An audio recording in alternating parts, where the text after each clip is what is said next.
warahmatullahi wabarakatuh. Alhamdulillah, alhamdulillahi rabbil alamin, wa bihi nasta'in ala umurid dunya waddin, wassalatu wassalamu ala sayyidina Muhammadin wa ala alihi wa ashabihi ajma'in, amma ba'du. Rabbi shrah li sadri wa yassir li amri wa hlul 'uqdatan min lisani yafqahu qawli. Yang sama-sama kita hormati para pengurus DKM Masjid Baitur Rahman yang dirahmati oleh Allah Subhanahu wa taala, wabil khusus imam salat zuhur kita Al-Ustadz Irfan, yang insyaallah mudah-mudahan guru-guru kita semuanya diberikan umur yang panjang oleh Allah, sehat wal afiyah insyaallah, amin ya rabbal alamin. Hadirin yang dirahmati oleh Allah Subhanahu wa taala, alhamdulillah kita bersyukur kepada Allah di siang hari ini kita diguyur oleh cucuran air hujan yang diberikan oleh Allah Subhanahu wa taala, yang insyaallah mudah-mudahan menandakan insyaallah doa-doa kita pada siang hari ini dan juga rezeki kita diberikan cucuran rahmat oleh Allah Subhanahu wa taala, amin ya rabbal alamin. Hadirin yang dirahmati oleh Allah, siang hari ini kita dimuliakan oleh Allah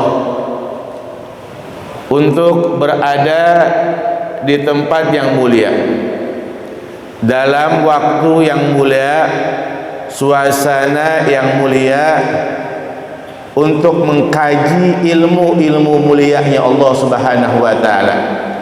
Semoga dengan kemuliaan-kemuliaan pada siang hari ini kita pun akan diberikan kemuliaan oleh Allah Subhanahu wa taala. Semoga kemuliaan kita ini bukan hanya diperuntukkan untuk kita di alam dunia, akan tetapi terus berlanjut peruntukan untuk kita di alam akhiratnya Allah, dengan kita dimasukkan ke dalam surga bersama junjungan Nabi besar kita Muhammad sallallahu alaihi wasallam. Hadirin jamaah Masjid Baitur Rahman yang dimuliakan oleh Allah taala, ada salah satu hadis Nabi Muhammad di mana beliau pernah bersabda, man hadara majlisan wa fihi dzikra hadisin min ahadisi faka'annama hajjan mi'ata hajjin maqbulah. Al hadis atau kama qala Nabi sallallahu alaihi wasallam, beliau Rasulullah pernah bersabda, sabda ini suatu hal yang menggembirakan hati kita. Apa kata Nabi Muhammad? Beliau bilang, hadirin, man hadara majlisan, barang siapa seseorang yang hadir di satu majlis, satu perkumpulan, apalagi perkumpulannya berada di masjid, wa fihi dzikra hadisin min ahadisi, di dalam satu perkumpulan itu, di dalam satu majlis itu disebutkan satu hadis daripada hadis-hadis Nabi besar Muhammad sallallahu alaihi wasallam. Ya, disebutkan satu hadis, dipelajari satu hadis dari sekian ribu hadis Nabi Muhammad. Maka apa kata Rasul sallallahu alaihi wasallam? Faka'annama hajjan mi'atu hajjin maqbulah. Akan diberikan ganjaran oleh Allah, diberikan pahala oleh Allah Subhanahu wa taala, seolah-olah kita haji 100 kali haji yang diterima sama Allah. Satu hadis hadirin kita bahas pada siang hari ini di majlis-majlis taklim, pahalanya sama kayak kita haji 100 kali haji. Ini yang hadir di sini udah pada haji apa belum? Yang hadir di sini kira-kira pada haji apa belum? Sebagian mungkin ada, sebagian mungkin belum. Ya, kira-kira yang belum haji pengen pergi haji apa kagak? Nih yang jawab lembek banget nih. Apa hujan apa belum makan nih? Nih kira-kira yang belum haji pengen pergi haji apa kagak? Yang udah pernah pergi haji pengen lagi apa kagak? Kenapa? Karena pahalanya yang betul luar biasa buat kita. Pahala haji hadirin yang makbul, apa kata Rasulullah? Al hajju mabrur laisa lahul jaza ilal jannah. Satu kali pahala haji yang mabrur kagak ada balasannya kecuali surganya Allah Subhanahu wa taala. Satu kali. Tapi yang mabrur.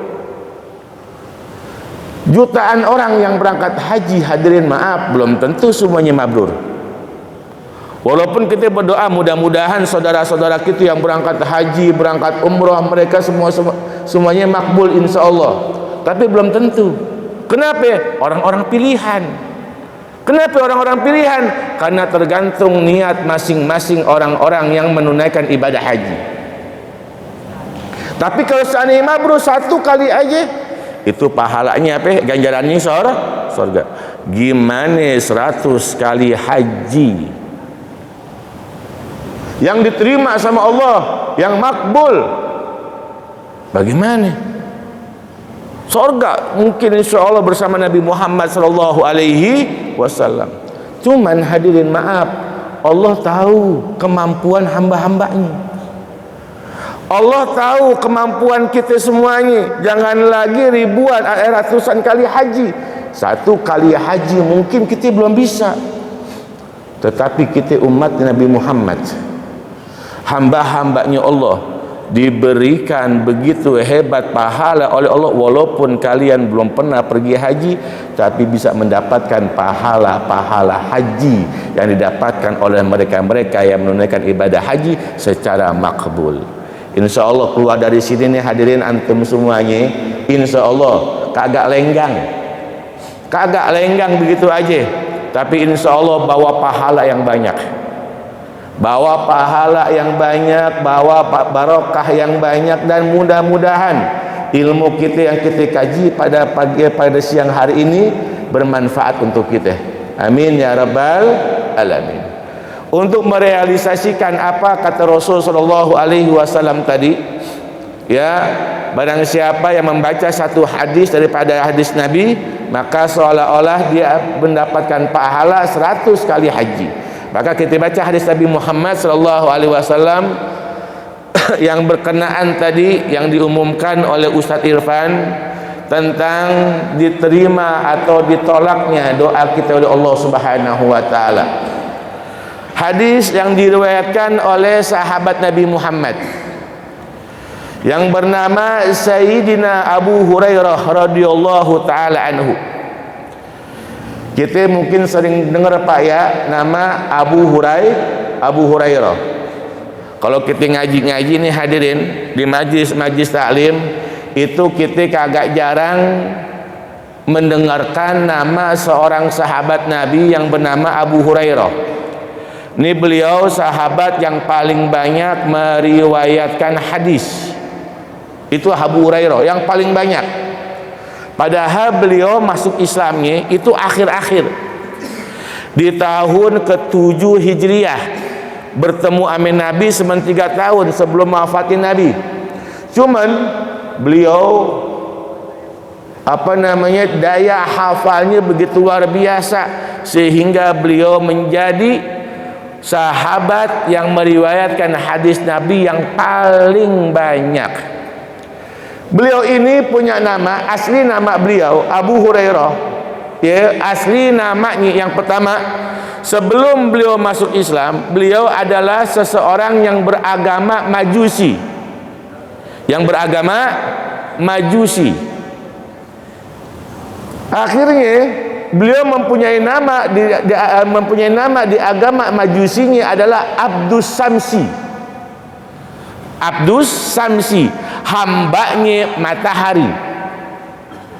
Akhirnya masuk Islam, bersahadat di depan Nabi Muhammad sallallahu alaihi wasallam, dan Nabi Muhammad menggantikan nama Abu Samsi ini menjadi Abdurrahman. Menjadi Abdurrahman bin Sakhar. Cuman dikarenakan beliau ini orang yang paling sayang ame binatang, terutama binatang kucing liar. Ada kucing liar, ada kucing peliharaan. Kalau kucing peliharaan hadirin, yang orang melihara kucing, dirawat segala macam, itu dalam bahasa Arabnya namanya kitun.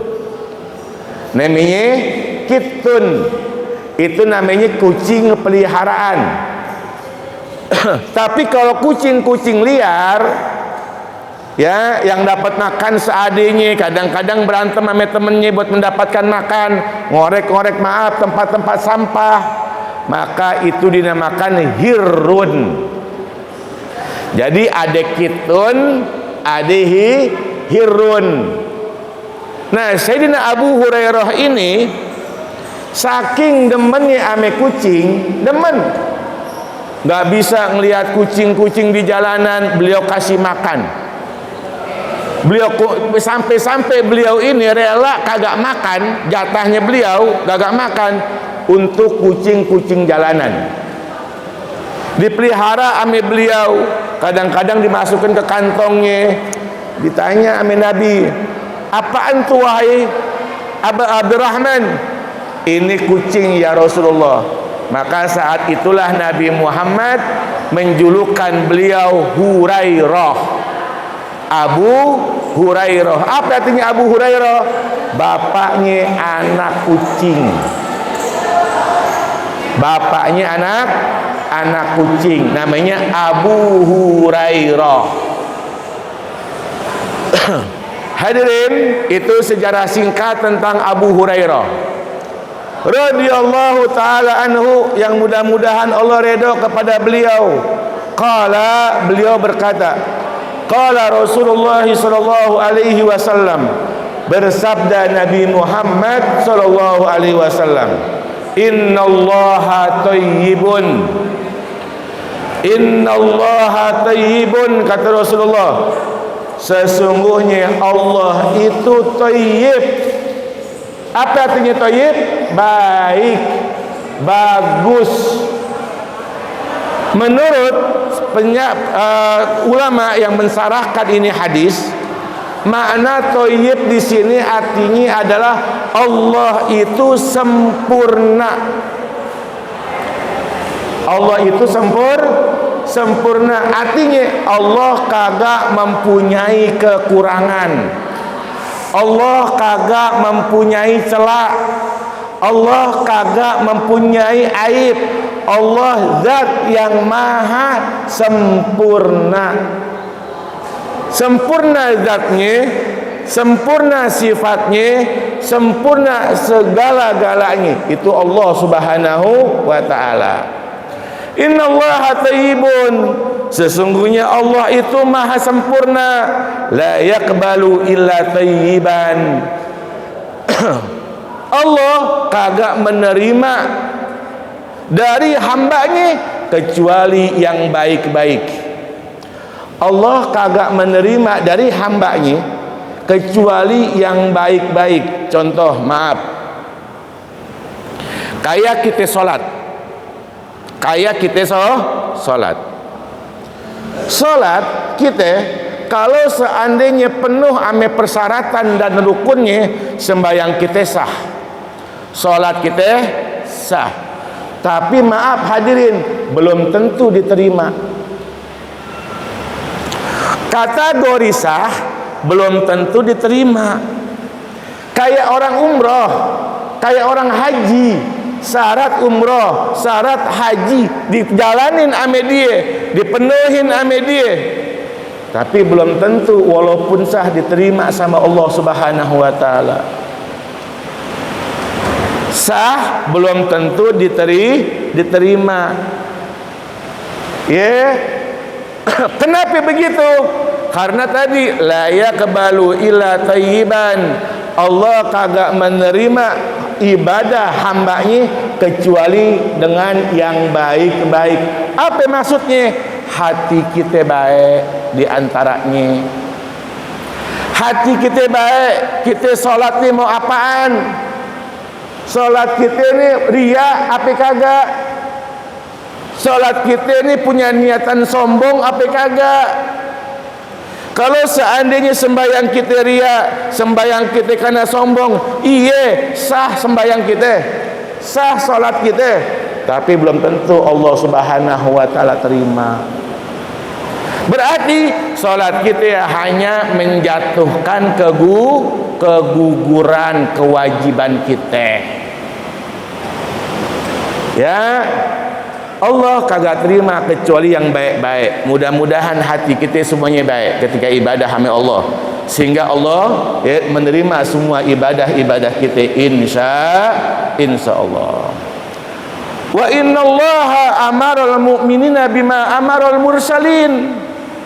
Sesungguhnya Allah memerintahkan hamba-hambanya yang beriman, ya, sebagaimana Allah perintahkan para rasul dan para anbiya. Artinya apa? Maaf hadirin, Allah perintahkan kita solat, Allah perintahkan kita puasa, Allah perintahkan kita zakat di saat kita mampu. Semua perintah Allah pun diperintahkan kepada para anbiya wal mursalin. Bukan cuma kita aja, tapi nabi-nabi juga diperintahin. Kita sehari sholat 5 waktu. Para nabi sholat 5 waktu.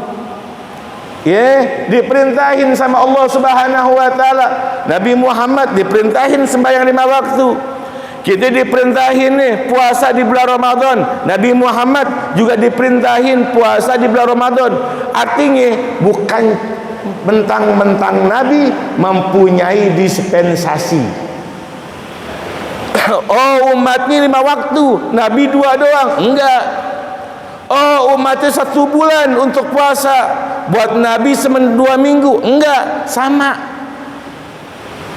Begitu pula ya, untuk mencari hal-hal yang halal, mencari rezeki yang halal, Allah memerintahkan kita hambanya untuk mencari rezeki yang halal.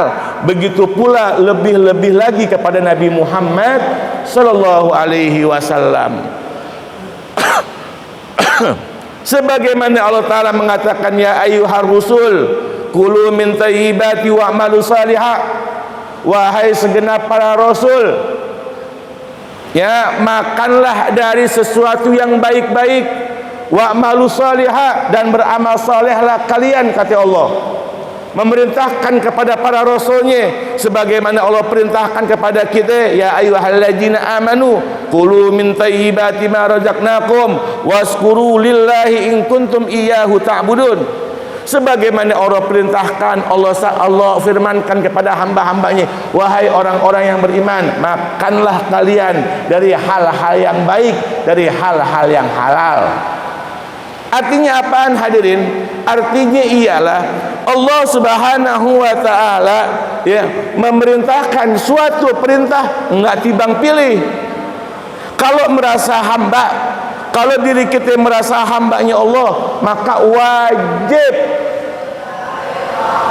wajib kita taatin perintah Allah Subhanahu wa taala. Kagak mandang status. Ini orang kaya, ini orang miskin, ini pejabat, ini bawahan, ini nabi, ini umat. Kagak, semuanya sama di hadapan Allah Subhanahu wa taala. Apalagi di dalam mengkonsumsi hal-hal yang halal. Ya, semuanya sama. Allah perintahin kita makan yang baik-baik, makan yang halal. Ya, itu kata Allah Subhanahu wa taala. Kenapa hadirin? Terutama ialah kita mengkonsumsi segala sesuatu yang baik, yang halal. Karena ini berpengaruh. Berpengaruh dengan apa? Berpengaruh dengan diijabah doa kita, diterima doa kita, diterima ibadah kita oleh Allah Subhanahu wa taala. Berpengaruh. Rasul sallallahu alaihi wasallam menggambarkan dan beliau menceritakan kepada sahabat-sahabat beliau bagaimana nanti keadaan umat manusia di nerakanya Allah Subhanahu wa taala di alam akhirat. Beliau mengatakan, berapa banyak nanti di alam akhirat di mana Allah Subhanahu wa taala menjerumuskan orang-orang yang ahli ibadah, yang ahli sedekah ke dalam nerakanya Allah Subhanahu wa taala. Mereka berkata kepada Allah, "Ya Allah, kenapa Engkau masukkan aku di dalam neraka? Sedangkan aku berharap dimasukkan ke dalam surga, ya Allah. Aku di dunia satu hari bahkan sampai seumur hidupku aku beribadah kepada Engkau, ya Allah. Aku tidak pernah meninggalkan perintah Engkau, ya Allah. Tapi kenapa Engkau masukkan aku ke dalam neraka, ya Allah?" Apa kata para malaikat hadirin? Menjawab daripada pertanyaan orang ini kepada Allah, dijawab oleh malaikat. Apa kata malaikat? Dikarenakan tidak ada catatan kebaikanmu di catatan aku, kata malaikat. Tidak ada catatan solatmu, tidak ada catatan sedekahmu, tidak ada catatan puasamu, tidak ada catatan ibadah-ibadahmu di catatan aku, kata malaikat. Padahal di alam dunia mereka ibadah.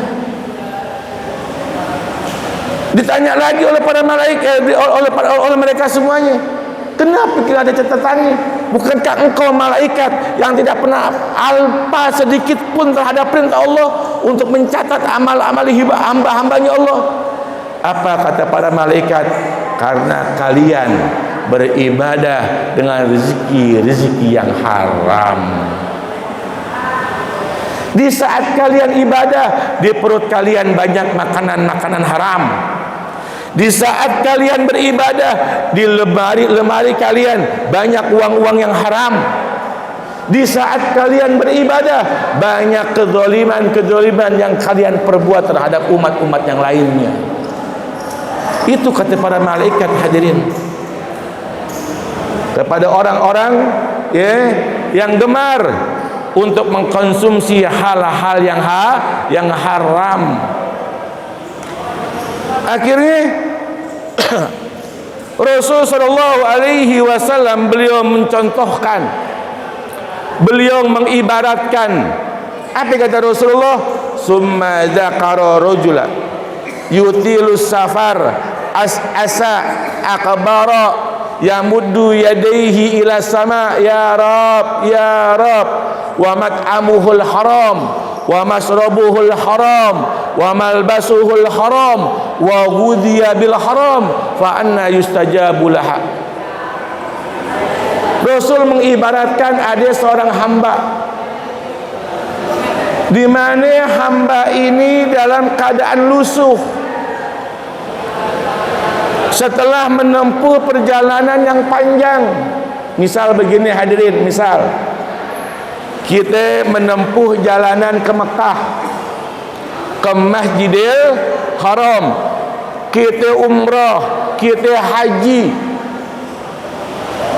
walaupun dalam berjalan kaki, walaupun dalam keadaan berjalan kaki, menurut seseorang itu adalah jihad.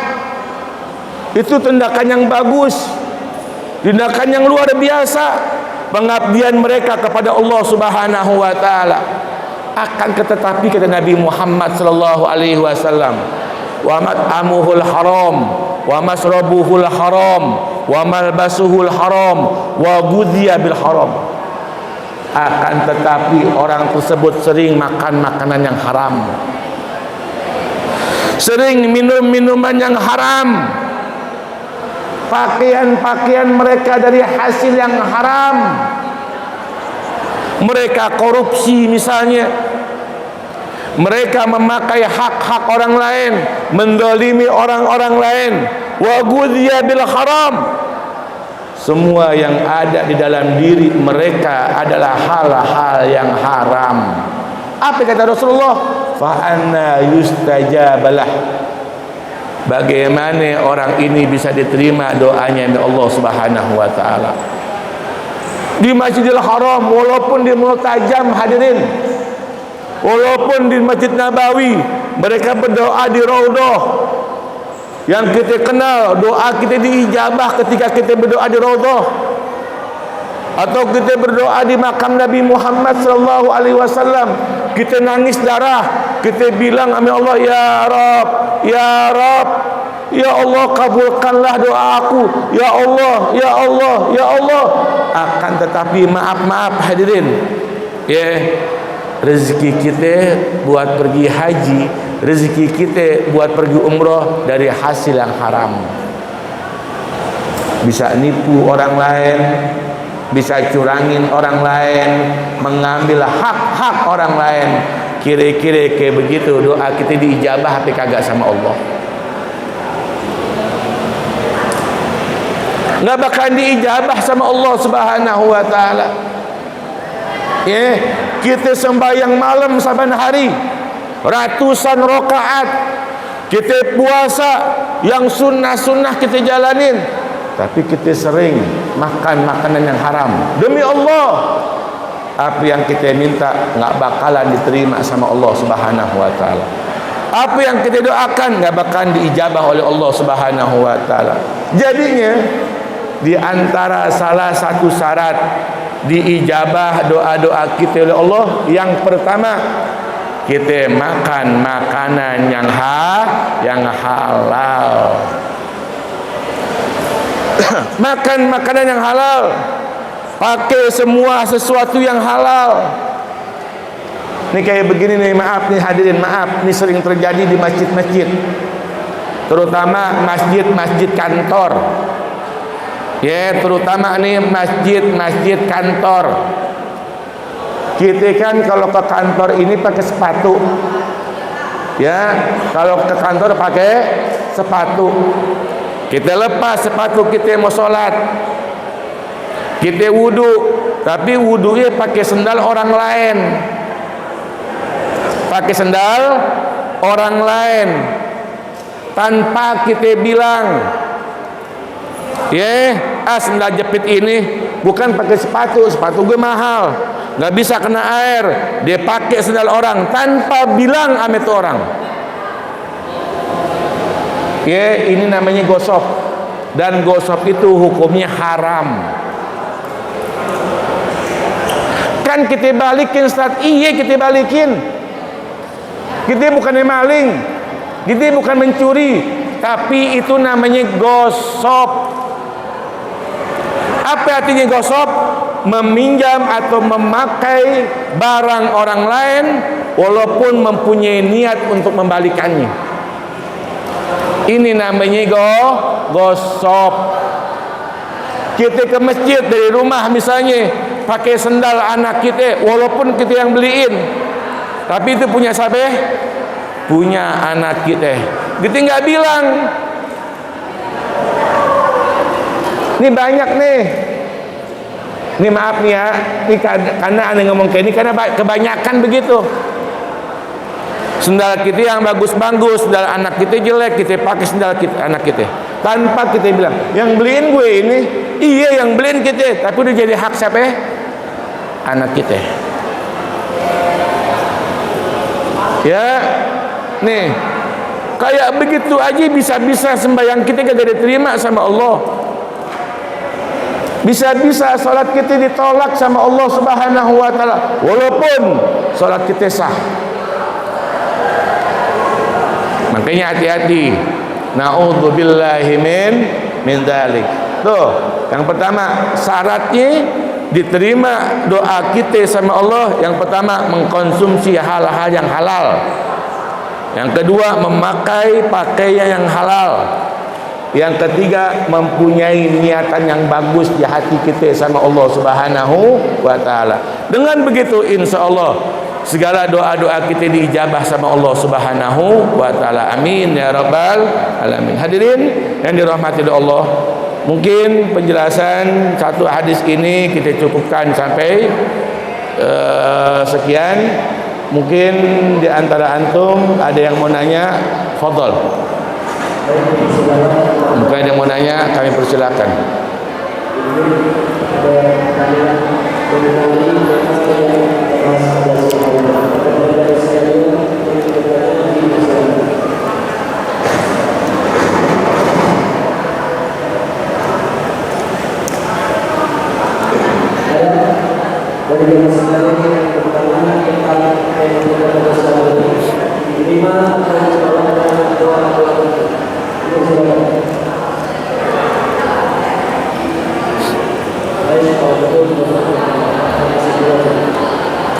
Ya khair, karena kagak ada, mungkin karena hujan lapar kali ya. Insya Allah mudah-mudahan apa yang kita kaji pada siang hari bisa bermanfaat. Intinya ialah dari semua kajian kita, ya intinya ya yuk sedikit kita amalkan. Emang kalau buat ngamalin semua ilmu susah, tapi sedikit demi sedikit. Di antaranya apaan?